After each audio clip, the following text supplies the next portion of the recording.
The big homecoming game was tomorrow, and being a part of one of the best marching bands in the state, I was looking forward to hitting the field with my fellow bandmates and rocking the shit out of the crowd. Before we hit the field at halftime on homecoming though, it was customary for all of the band members to party it up the night before, doing some random shit that allowed us to unwind before the big event. What we would do and where we would all go will be decided by the one person whose name was pulled from a draw. Unfortunately, the name picked this year was Stacy Greenleaf's, and I knew right then and there that shit was gonna spell trouble. See, I knew Stacy in a way that the others didn't. There was actually a time long ago that I once considered her my best friend.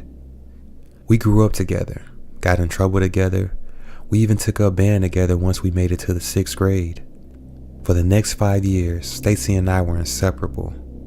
We were tight, and I thought we'd be that way forever. But then the summer vacation before our junior year rolled around, and that's when everything changed. Every summer vacation before that particular one, me and Stacy would hang out practically non-stop. But this summer she went to go stay with her dad for the first time since her parents divorced earlier in the school year. Before she left, we talked about all the things we'd do when she got back. She was her normal, lively, and positive self when she headed off to visit her dad at the start of summer vacation. But the Stacy that returned wasn't my same best friend. The version of Stacy that came back was darker, and I mean that both in a mental and physical way. Not only was her once colorful personality as black as a crayon, but so was her entire wardrobe and the makeup that she used to layer her eyes and lips. She wasn't the same conversationalist she was before she left either. Before, she would open up to me about any and everything, but not anymore.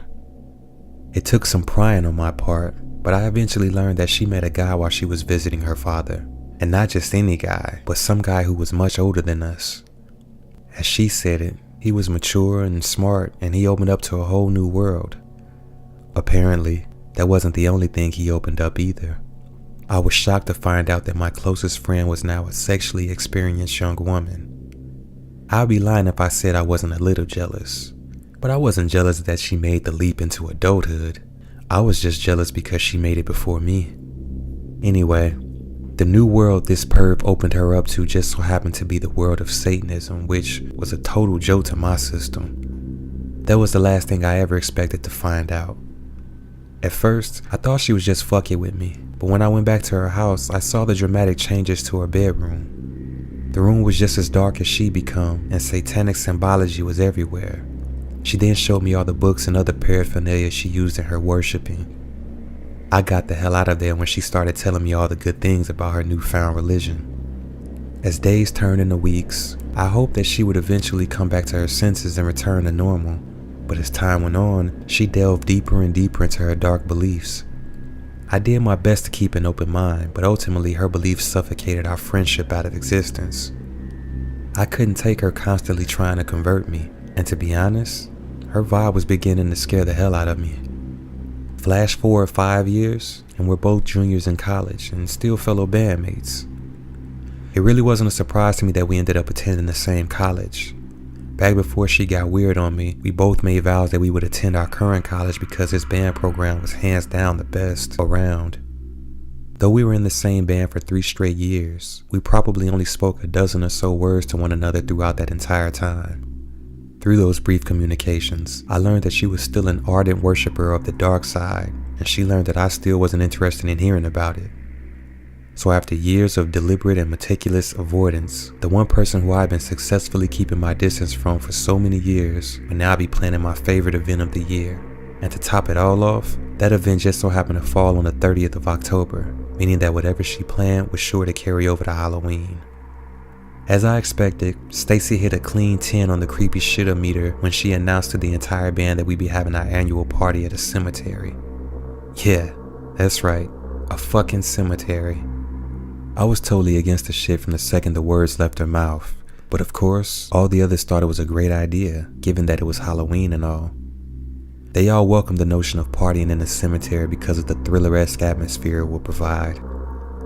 I had a bad feeling about all of it and was reluctant to attend, but what can I say? Peer pressure's a motherfucker. It went against my better judgment being there, but I had to admit, the party was actually pretty cool. There was a decent bonfire lit, there was that eerie thriller vibe in the air. The liquor was flowing, music was playing, and all of the girls were drinking and dancing, which was a jackpot scenario in my eyes because that meant the chances were high that I wouldn't have to self-gratify tonight. Everything was going great, but that was up until Stacy brought a halt to the festivities and the music and took center stage, or should I say center tombstone, and announced that it was now time for the first challenge of the evening. She said that those who went through with the challenge could get back to partying afterwards, but those who were too scared to participate would have to leave. Her stipulation amped up all of our drunken bandmates, but I remained neutral. The second I heard the word seance, I was done and I was finished. My mindset shifted from neutral to reverse while all the others drunkenly cheered at the idea of holding a seance in the middle of a cemetery. For a split second, I felt like the only intelligent person in the middle of a horde of idiots. I voiced my objection towards her suggestion and shrugged off the expected taunts of chicken and coward from my fellow bandmates, and then began making my way out of the cemetery. To my surprise, there were about 20 others who agreed with me and left when I did. It was refreshing to know that I wasn't alone. I went back to my dorm room and passed out. The next day, the only friends I saw from the night before were the ones who left the cemetery with me before the seance. With the homecoming game approaching and unable to find any of our bandmates, the small group of us did the only thing we could, which was suit up and prep our instruments. There was still no sign of the others by the time we finished with all of that. It was almost halftime, and only 22 of the 130 band members were accounted for. Even the leaders of the band hadn't shown up yet. The small group of us headed out towards the field, and we were sweating bullets as the timer on the scoreboard counted down to 0. Just when I thought I was about to have the most humiliating moment of my life, the other band members showed up fully dressed and carrying their instruments. I smiled at the band leader as he walked by me to lead us out onto the field, but he didn't even acknowledge me, which was strange and totally unlike him. As the rest of the band passed by, I realized that all of them were acting just as strange. Normally, everybody would be in high spirits, smiling and psyching each other up to put on our best performance, but none of that was the case today. Everyone who stayed over at the cemetery the night before was not only acting weird, but they looked weird too. It took a couple dozen faces walking past me before I realized it, but they were all pale and donned the same lifeless expressions. I couldn't quite put my finger on it at the time, but I knew that there was something definitely wrong with all of them. Within a couple of minutes, we were all on the field. Everyone had taken their position and the crowd grew wild with anticipation. Several seconds went by and the band leader still hadn't given us the signal to start playing. Now, it wasn't uncommon for us to wait a couple of seconds before we started playing to further build crowd anticipation, but we never waited this long. Before I knew what was going on, all of the kids who stayed over at the cemetery last night simultaneously dropped their instruments right there on the field and pulled knives from their waistbands. I was literally frozen in fright as they turned on all of us who didn't participate in the seance. I didn't even have time to drop my instrument as one of my bandmates stabbed me twice in the stomach. As I laid on the grassy turf bleeding out, I watched as our crazed band members began rushing the crowd once they were done with us. I was barely able to keep my eyes open, but the sounds of frantic screaming and yelling kept bringing me in and out of consciousness. A number of popping sounds then filled the air. My mind was too foggy at the time to discern what I was hearing, but I was eventually able to figure out that what I was hearing were gunshots. Believing I was reaching my end, I rolled over to my back, looked up at the sky and began praying. Suddenly appearing in my view was Stacy. She was looking down at me and, I swear, both of her eyeballs were completely blacked out. It was the most terrifying sight I'd ever seen, which prompted me to pray even harder. I hate to use Stacy's name to refer to that thing, because I know whatever the hell it was, it sure as shit wasn't her anymore. But whatever it was, it began laughing at me as I prayed.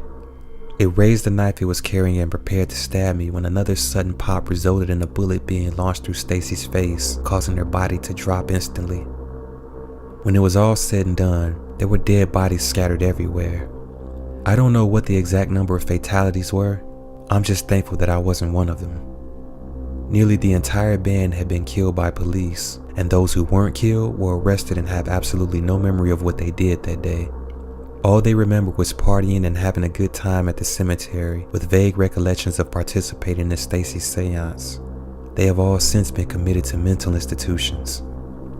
The explanation given by authorities was that this was all some kind of terrorist attack. Complete bullshit, I know.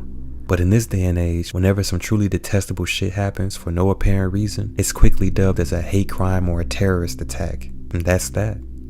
I guess it's easier to wrap up things you don't understand in packages you know all too well. I don't really give a shit what authorities or the media said.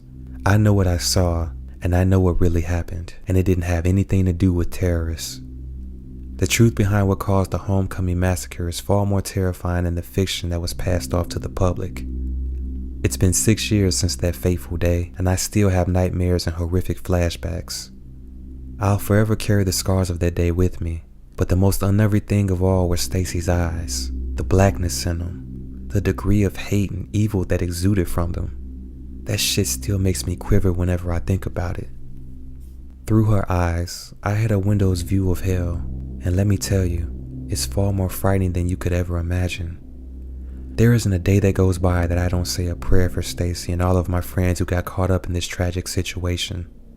They should have known better than to play with things they didn't understand, but it shouldn't be forgotten that they were only kids, just looking to have fun.